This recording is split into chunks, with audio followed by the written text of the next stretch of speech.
Welcome back, everyone. For this very important session, let me just say that the Indian economy stands resilient. GDP growth remains steady, corporate earnings are strong, and macro fundamentals are largely intact. Yet, the equity markets tell a different story. Valuations are correcting, growth in key sectors appears sluggish, and investors are left wondering, where do we go from here? This is the paradox we face today. On one hand, capital markets are brimming with liquidity fueled by domestic flows. On the other, correcting valuations and sectoral slowdowns pose a challenge to sustainable returns. Are we in a period of irrationality, or are markets simply pricing in a future we don't fully see yet?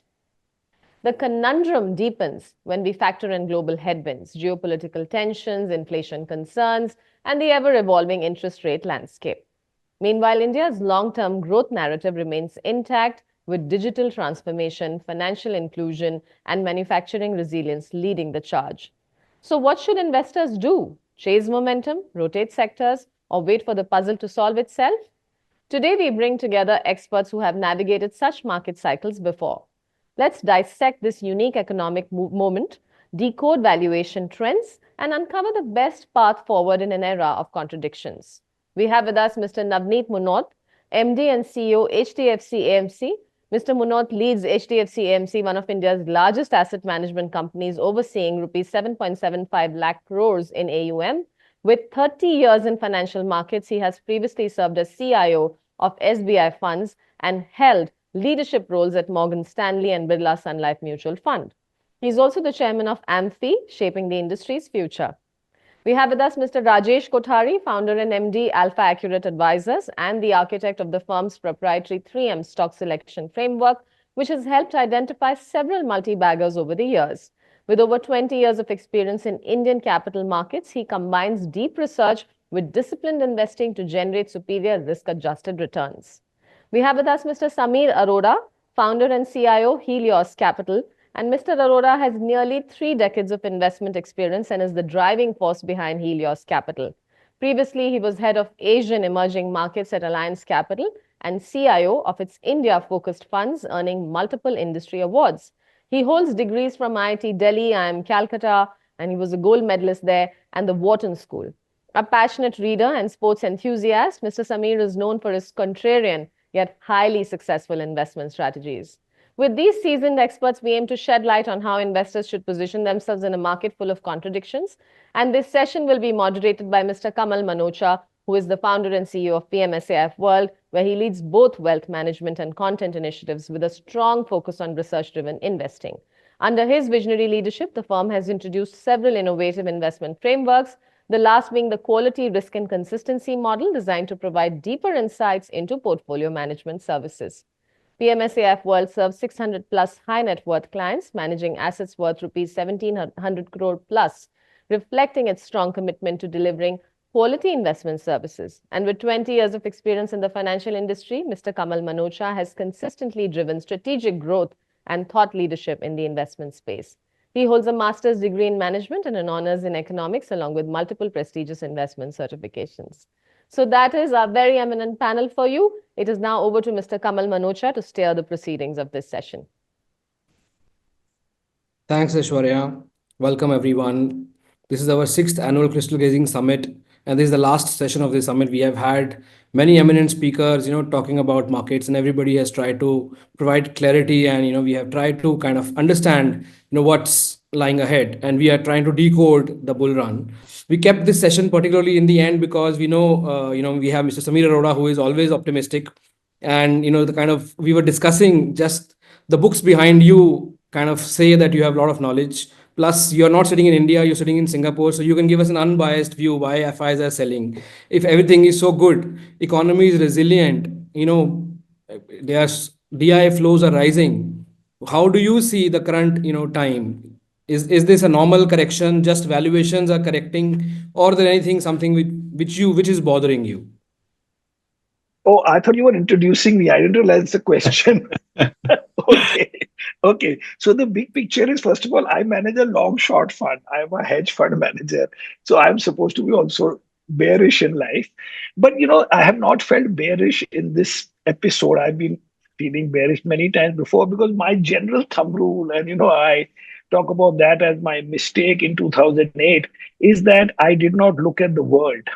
So my thing for being positive in this round has been that normally India is may underperform, but normally doesn't do as badly as it has in the last 30, 40 days or 50 days, when the world is not bad at all. And this idea in the introduction that there is this global uncertainty and interest rates and whatever actually doesn't seem to reflect in any other market other than India.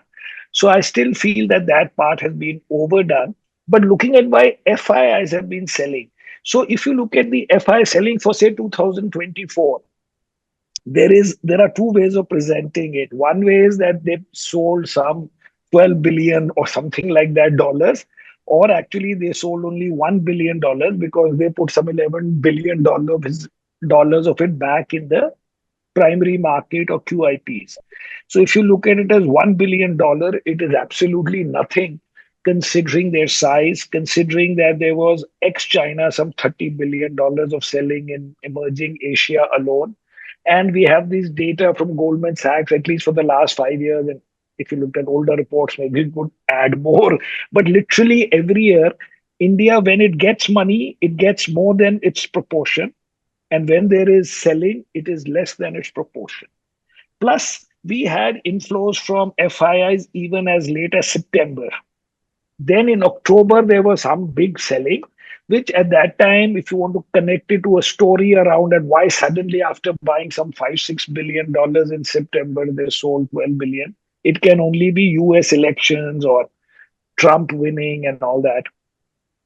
So that is one valid reason, but you can't forever will be able to say that US is good and India is bad. Therefore, they can keep doing it, even though the spread is now since October 1, maybe 20% in performance of these two markets. Everything has a shelf life, and that shelf life is nearly there. Then, of course, the other last bit quickly has been the January selling, because in November, December, there was no selling. December actually was again plus, and together in the 2 months was like zero. Okay, so that now again you have to find some logic because they have not sold in the rest of emerging markets. In this month, the entire month plus whatever 1 or 2 weeks of Feb, the entire selling of India is entire selling of Asia is equal to the entire selling in India. So suddenly to say, oh, they have discovered valuation, they have discovered this, which was higher in September, which was positive. It has to be India had bad results. India, there was uncertainty about currency. India had maybe tight liquidity, which was recognized, and all of those have been little bit addressed. And it's a matter of 3 months here or there. But to suddenly go from one end to the other, that they always knew.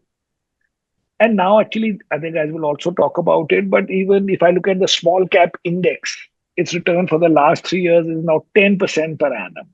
So that I don't consider, okay, you might find this stock or that stock, but actually mid caps have still got higher performance than the longer term average, but definitely not the large caps and definitely not, I mean, at an index level, the small cap. Sure, Samir. So connecting dots, moving on to you, Navneet, while FIs have been selling, DIs have been buying, you are a macro, focused person. How do you read Indian economy's resilience, at present? We know, we could see an era of deglobalization, and that could kind of create some challenges ahead in terms of maybe inflation or interest rate, and how will that ultimately impact GDP, which is like one thing which we kind of keep to ourselves and we feel happy and we say Indian economy is resilient because of our real GDP number of probably 6%. But this entire thing is kind of now going to maybe see a shake up, and maybe that is the reason why FIs are selling. And hence, a question to you: how do you see way forward? So, Kamal, first of all, I mean, if we are buying, if domestic investors are buying, if foreign investors also buy, and promoters don't sell, promoters meaning either it's a family or a private equity and VC, then how the trade will happen, right? I mean, for a trade to happen, if somebody is buying, somebody else has to sell. You have this huge, let's say, a drum where money is coming from domestic institutions, which includes the SIP flows and the other flows that mutual fund industry get, I mean, you have like almost $3 billion that adds to something like a $35 billion a year. Then you add all the NPS, insurance, EPFO, all the retail investors who put money otherwise directly. Now add all of that, 50, $60 billion of money. Somebody has to sell something, right? And what we have seen in last couple of quarters is that on one side it's the companies or the promoters who have sold and the foreigners who have sold, and it has to match, right? Three of them together cannot be a buyer. Somebody will be supplying that. So in that drum of money, water is coming, and there are like these two holes where the water is kind of like going out. But structurally, if you ask me, I mean, I feel very positive. This is a cyclical slowdown that we have seen in growth in last couple of years. Maybe the government capex got deferred, but I'm sure as the capex picks up, government has focused also on boosting the consumption through the tax measures that they have taken. I think the welfare spending by the states, I mean, we can discuss separately the longer term implications, will help in reviving the rural spending. Overall, I feel very positive. I mean, you're talking about like India and the global environment. So in a world which is geopolitically realigning, a world which is demographically diverging, a large part of the world is seeing severe challenge on the demographics. China is going to slow down massively in next 10 or 20 years, simply because it's the society is aging, the largest engine of global growth. And if you have like anti-immigration policies in some of the other countries, they will also feel the heat at some point in time in terms of their ability to grow. So world is geopolitically realigning, which is like supply chains moving from highly optimized to a more reliable ones. World is demographically diverging. India is the country which will be the biggest supplier of labor force or the new consumers to the world. The world will have to deleverage. A large part of this part of the world, particularly the developed world, has got excessive leverage. And got built up massively post global financial crisis and got built up massively post pandemic. At some stage, they have to deleverage, which will impact the growth prospects. While in India, I think relatively we are in a better shape. I mean, if I think of the climate change, this is a place in India where I think we have an ability to build our infrastructure and create a lot of other opportunities in the new world post the way things are happening on the climate side. Whichever way I look at the world, I feel more positive about India. This is a place where we have got the political stability, social stability, macroeconomic stability, and financial stability. If you look at the corporate balance sheet, they are in best ever shape. If you look at financial sector balance sheet, they are in best ever shape. The government has been consolidating. I think we didn't throw cash from the helicopter during the pandemic. We have been very, very prudent on the fiscal side, very prudent on the monetary side. The external side, rupee has been weakening, but that's because of the dollar strengthening. We don't have a CAD problem like 2013, right? It is not a trade deficit. It's simply the dollar is strengthening against all currencies and rupee had to depreciate. In fact, it's actually good. Otherwise, it would have made us more uncompetitive. It would have been bad for our export prospects. So nobody should be worried about the rupee weakening. In fact, for whatever reasons, maybe the way RBI was intervening, we didn't allow the appreciation at a pace that we should have allowed maybe a few months back. Now we are doing that. So the external side, I'm not excessively worried. At some point in time, my strong faith is that even foreigners will come back to India. Domestic investors are showing tremendous resilience. I mean, you have seen the SIP flows for the month of January. A lot of people have been skeptical over the last couple of months. We have seen a lot of volatility since September, but it's like 5 or 6 months. And my kudos to our distributors, our advisors, the entire ecosystem, and the work that mutual fund industry is doing in ensuring that retail investors remain resilient. They keep the faith in the long-term prospects, continue their SIPs, and that makes me feel very positive from the long-run perspective. What Samir mentioned earlier, taking from there, Indian valuations had run up ahead of fundamentals, and then we had a cyclical slowdown. I think both corporate earnings as well as overall economic growth surprised on the kind of like downside relative to the expectations that have got built over the last couple of years. But as I mentioned earlier, this is cyclical and not structural. The structural story remains very much intact, and it's good. It's a healthy correction that has happened thanks to foreigner selling and some of the other factors that you mentioned, Samir mentioned. This is a very healthy correction. Every single bull market has seen many of these kind of corrections. This is not the first time. The only difference is that we've got large number of investors who got added either through mutual fund or into direct equities, who come in last 3 or 4 years and who haven't seen even a 10% correction, and they think it's like a bear market.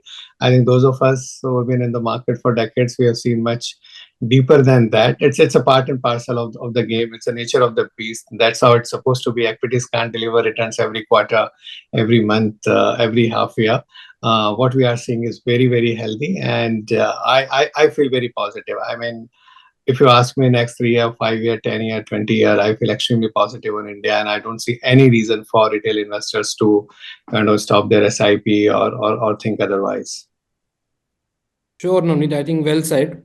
And if we were to conclude, we are trying to say that FIIs who once used to be smart investors maybe are no more as smart as DIIs who have been constantly taking their ownership in I mean, if I can India. I mean, they are smart. I mean, I have a lot of respect for them. I think India needs all kinds of flows. While I say that we have become Atmanirbhar in the flows, but to be very honest, India has a humongous investment need. We need a lot of domestic money, and we need a lot more global money.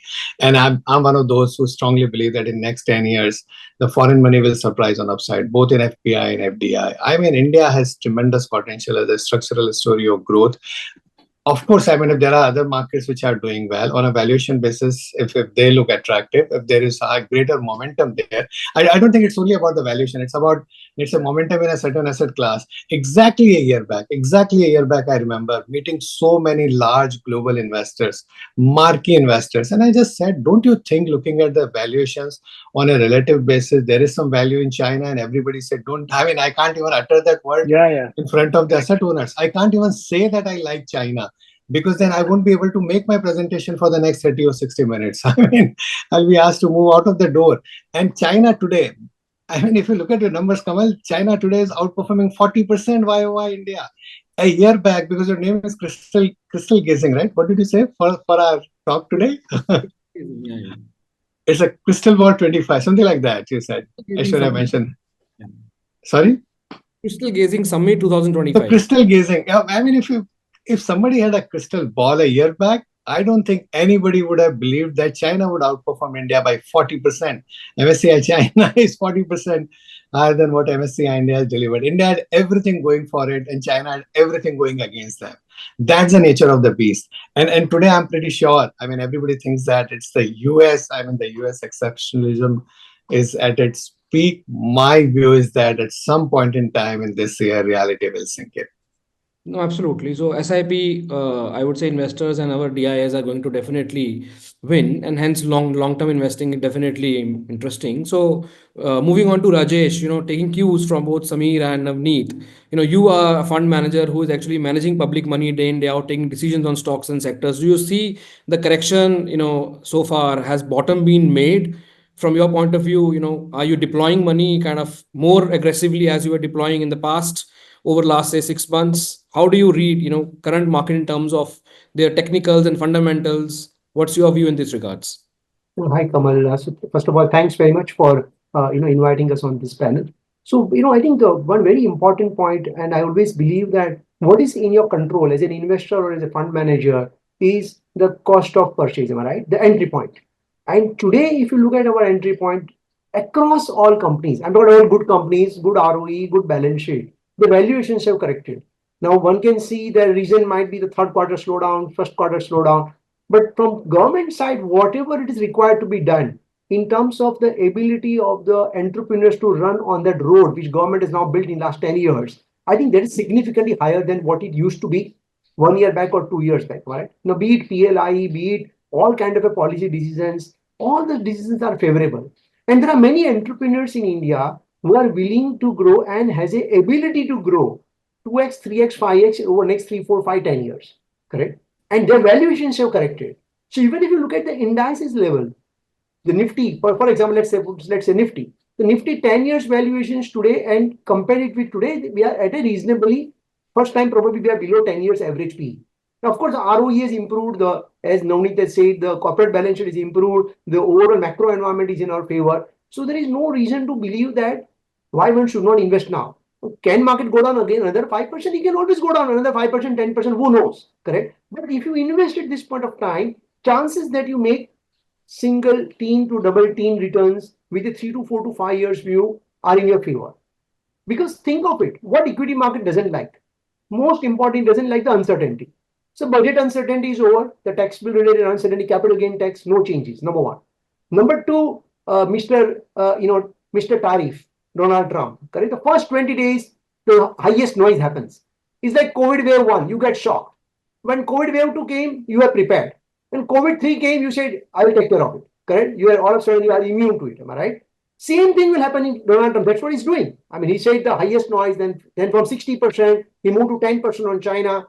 And over a period of next 30, 60, 90 days, probably you will see more realistic way of handling this entire issue. So that is over. Third, the biggest villain of India is the oil price. With the Donald Trump policy of drill, baby, drill, the oil price is no more a major risk. Even if it remains 70, 80, we can deal with it. Very important. Fourth, the inflation in India cooling down. Fifth, the rate cut after a very, very long time by RBI. All these things are positive happening in front of us. So whether our growth, which is little bit cyclical slowdown, as Navneet said, whether it can bounce back from 2Q onwards, I'm talking about a 2Q FY26 means from June 2025 onwards, high likely probability. If we look at the third quarter results, if we are roughly about 10% profit growth, it is not as bad. It is not 7%, 6% earnings growth. Third quarter, BSE 500 companies results have shown 10% profit growth. Now, as a fund manager, what we all are trying to do, we are trying to find the winners and losers. And our ability to find the winners who can do 15, 18, 20% earnings growth over next 2, 3, 4 years, correct, is basically what we need to write. And if we go right in that, again, we try to deliver those kind of returns, which is better than the indices returns. So yes, I think it's a good entry point. Maybe one can do little stagger over next 2, 3 months. But, I think market is all about greed and fear. So when everybody is fearful, it's better to be a little bit greedy. Last 3 years, we have met many family offices, many HNIs. Everybody was fund manager in last 3 years. Hathi, Goda, Gadha, sab chal raha tha. It can't be like that. From last 6 months, we have been saying, be bullish, be prudent, be selective. Discipline is now going to be rewarded. Quality is now going to be rewarded. Active fund management is now going to be rewarded. And any company with good governance, poor governance or poor growth, but we went up 3 times. Many SME stocks went up 5 times, 10 times. I don't think those can sustain. Correct. So I think the reality is coming in, and it is a good thing to happen for all of us because corrections are always healthy. So I think it's a normal market. If you ask me, it is a very, very normal market behavior. Sure, Rajesh. Thanks for such optimistic remarks.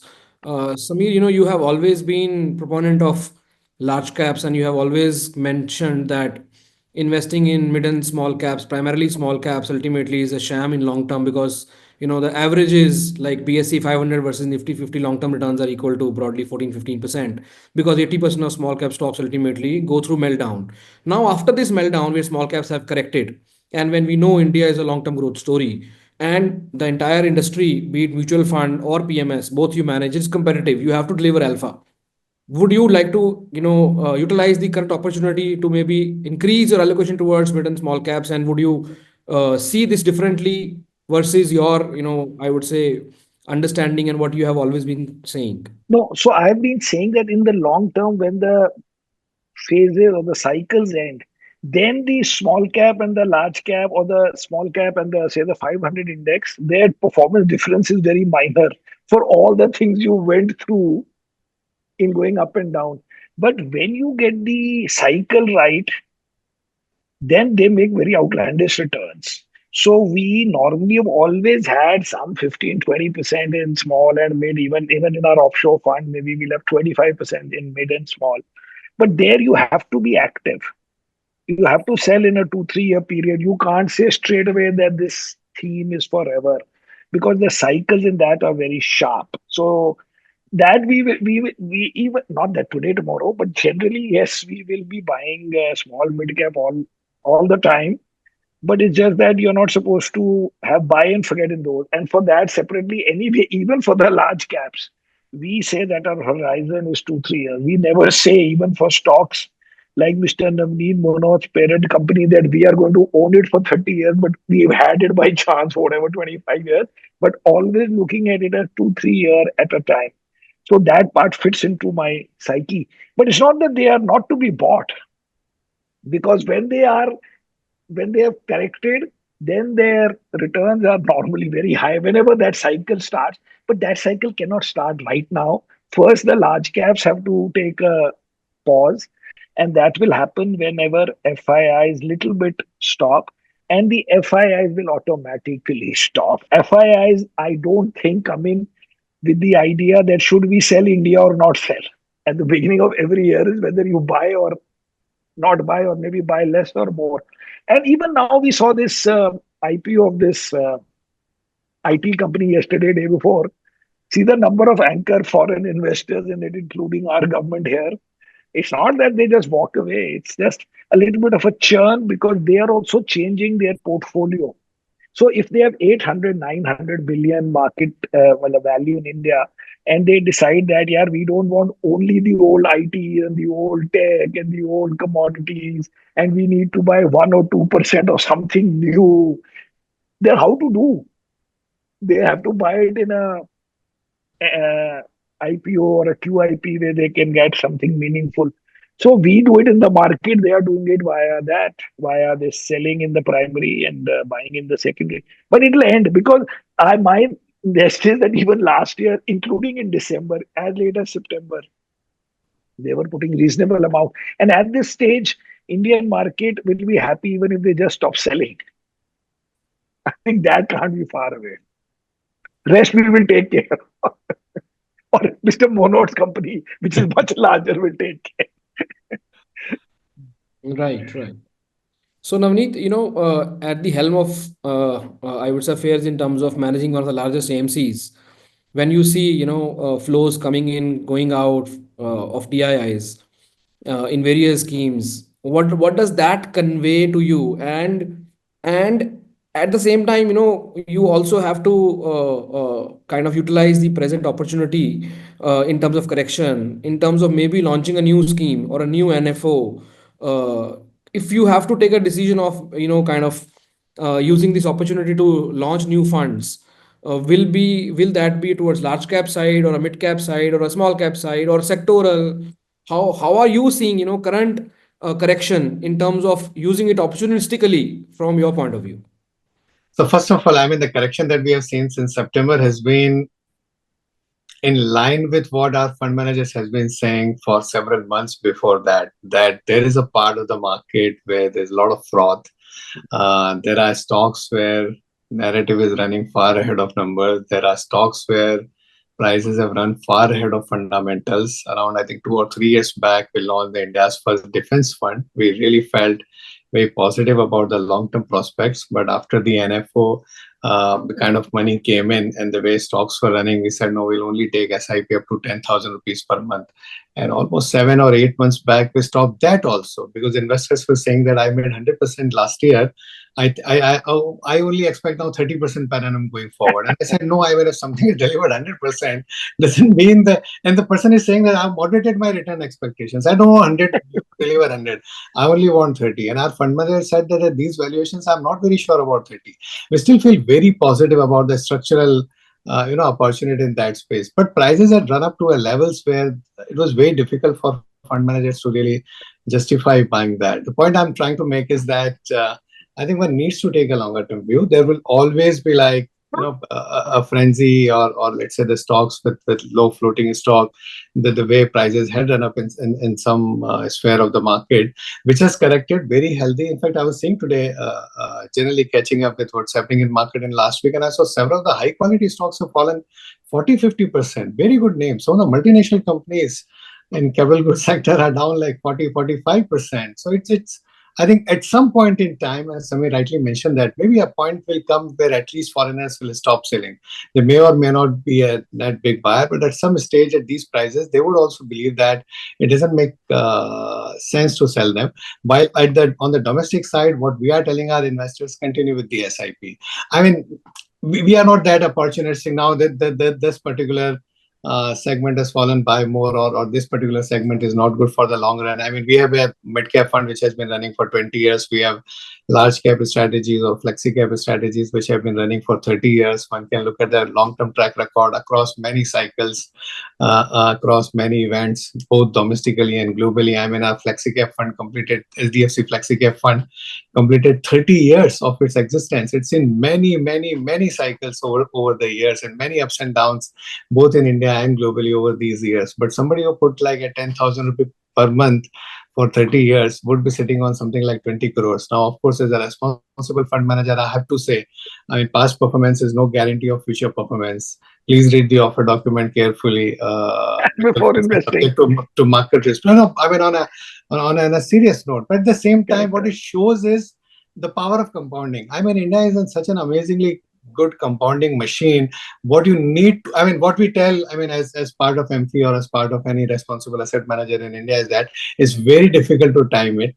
And then that's why I think it's not the timing. I think it's a time in the market which is more important. I keep saying everywhere, even at the cost of repeating, there is only one formula of wealth creation. आप F&O कर लो, कुछ भी कर लो, उससे पैसे नहीं बनेंगे. पैसे एक ही तरीके से बनेंगे, which why I call STP. STP is not the systematic transfer plan, but the sound investment plus time plus patience. For I mean a retail investor to take a tactical view on US macro and rate cycle and all of that is almost impossible. I remember a year back also my fund manager said that there's a lot of fraud in small and mid cap, and they were trying to like make everybody very cautious. I was giving the same message to everybody, but I think in next 7 or 8 months the index was up some 25%, right? And what happens a typical human psyche is that because you miss that at 25% higher, you will hear so much of positive news that you'll end up investing at that stage. And then that's where the investors make the mistake. And that's why we keep communicating the same thing again and again and again and again, that just remain disciplined and keep investing in a systematic manner.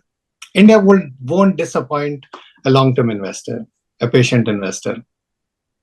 Well put. So, Rajesh, you have always been kind of vouching about taking exit call because exit is equally important. And then now when valuations had run up and, as Navneet said, they were giving cautionary calls. And it was like blatantly evident in 2024, last quarter that earnings are slowing down. How did you manage at that point of time? What kind of sector rotation you did in your portfolios? And what kind of, I would say, exit calls you took? If you could give us few examples and maybe of sectors, that will be great. So, I always say that क्या लेना सबको पता है, कभी बेचना वो सबसे important है. So India has all good companies, all good stories. There are so many good companies, correct? There are 800 companies in India out of 5,000 listed companies, which makes 100 crores plus net profit. And of that, roughly 350 companies would be debt free. So all these 50 companies are good companies. But best of the company would have given you the 0% compounding returns. So every business goes through cycles. Whether market corrects or market doesn't correct. Even at the peak of the market, there are so many companies and so many sectors which deliver 0% compounded returns for 1 year, 2 year, 3 year, depending upon at what point you bought it, am I right? So say, for example, Indian consumer, like, let me give you the real recent example. So most headlines they talk about Indian consumer is under stress, but actually it is a wrong line because India's GDP is growing in nominal terms 11%. When a country grows 11%, consumer cannot be under stress, am I right? But if the India's largest FMCG company delivers 0% growth, it is his problem. It is not consumer problem. But India's largest consumer discretionary company, which is into apparel, retail apparel, largest company in India, listed company, is going 40% growth. So on one hand, you have a FMCG company growing 0%, other hand, you have a retail apparel company growing at 40%. Consumer is not under stress. So you need to be selective. Every sector has a cycles. Every business, every company has a cycles. Correct? If you have bought software stocks in January 2024, you underperformed capital goods by 35% from January to June. In June, if you would have bought IT and sold capital goods, same June to December, IT outperformed capital goods by 35%. So every point of time, you need to understand that what valuations are implying growth and whether that implied growth is right or wrong. So for example, in last 6 months, like specialty chemical, we made almost 0% weightage. After having very high weightage, we exited entirely in March 2023. But in last 4 months, we are again building the specialty chemical. So that's one which we have been adding. We have been adding, for example, software to our basket from last 4 months. We have been adding private sector banks to our portfolio in last 4 months. We have made pharmaceutical almost 10% of the portfolio in last 6, 7, 8 months. What we exited or reduced was consumer, which we reduced more on the FMCG side, almost zero exposure to consumer consumer FMCG side of consumer. We reduced to certain extent, capital goods where the capex is going to be already they benefited by the huge capex.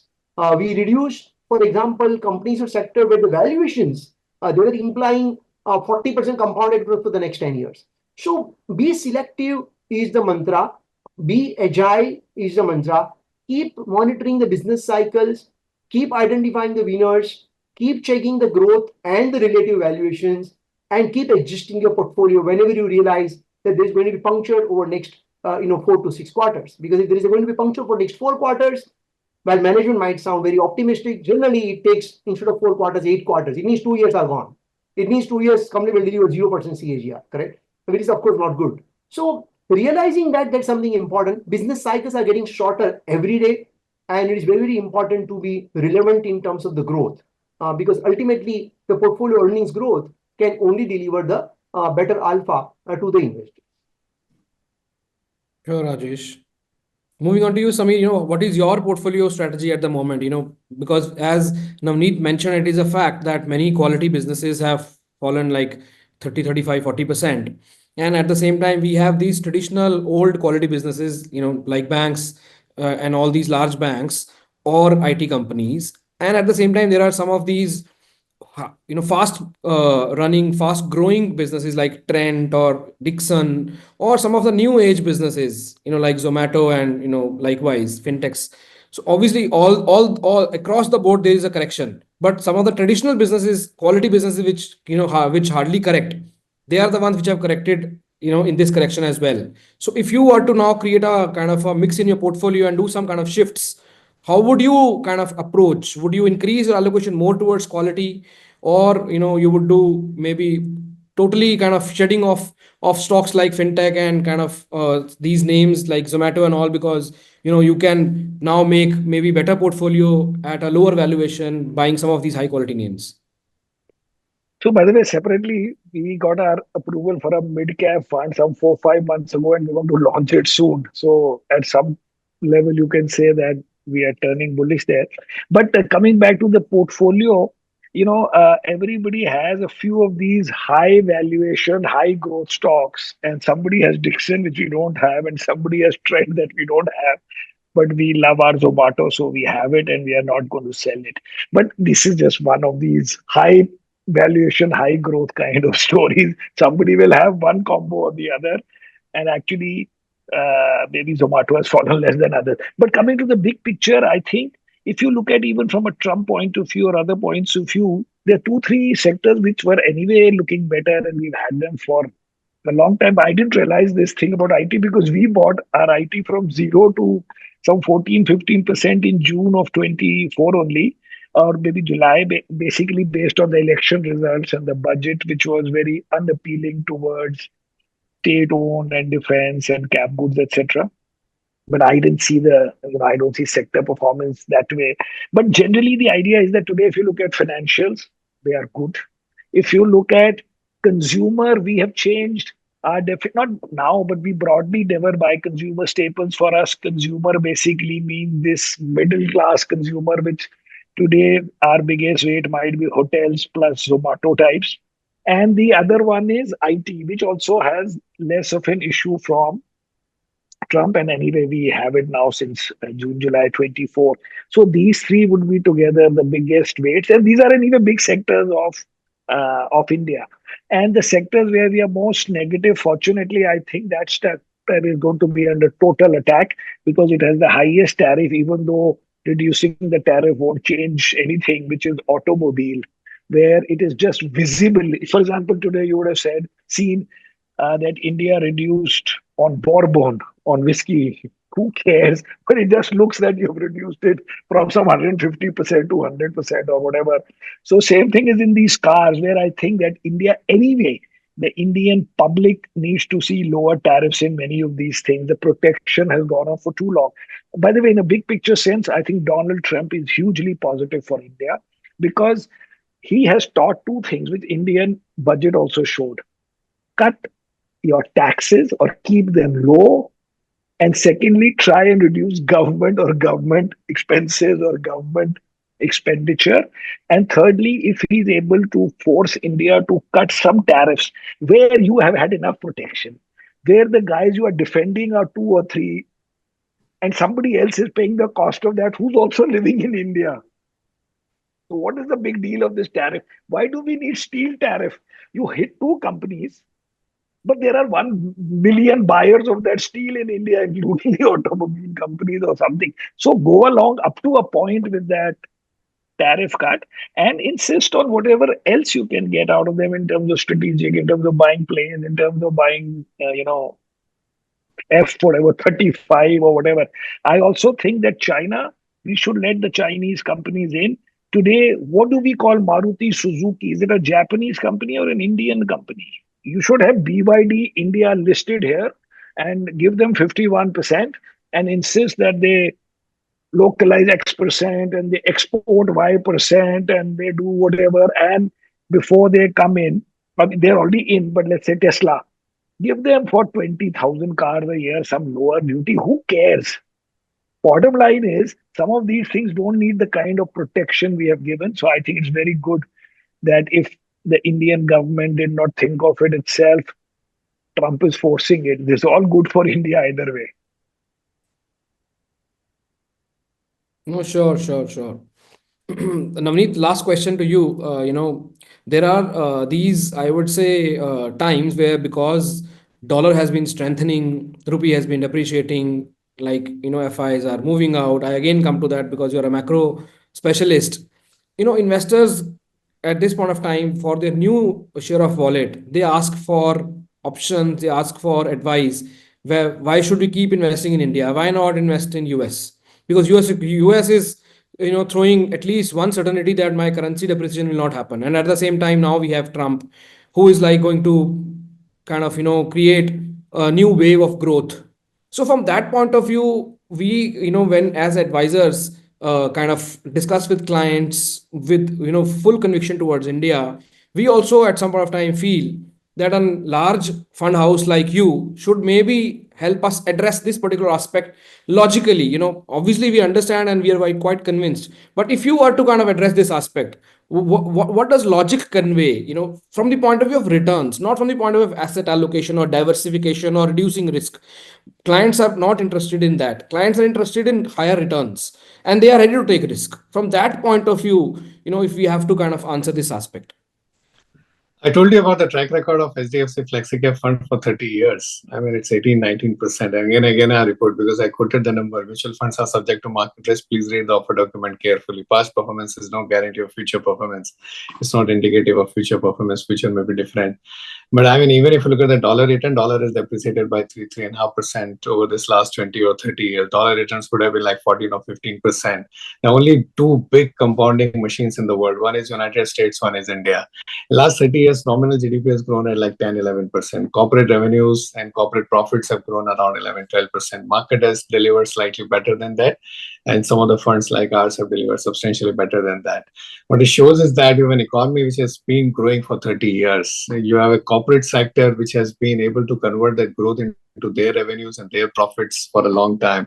An equity market which has been able to convert those profits into returns for the minority shareholder. Mutual fund industry which is able to deliver those returns to the investor who's invested only 500 or 1,000 rupees per month. It hasn't happened in many other parts of the world. In the last 20 years, China has been one of the fastest growing economy in the world. Has grown from $3.5 trillion to what, 17-18 trillion now, Samir? Almost there. But the stock market investors, except the last 1 year, it has improved a little bit. But for 20 years, the stock market investors didn't make money because I think the growth model was very, very different. I think India has been very different. And I mentioned earlier that long-term investors won't get disappointed in India. And by the way, again, going back to that crystal gazing, because you mentioned about the US, you mentioned about the interest rates and all.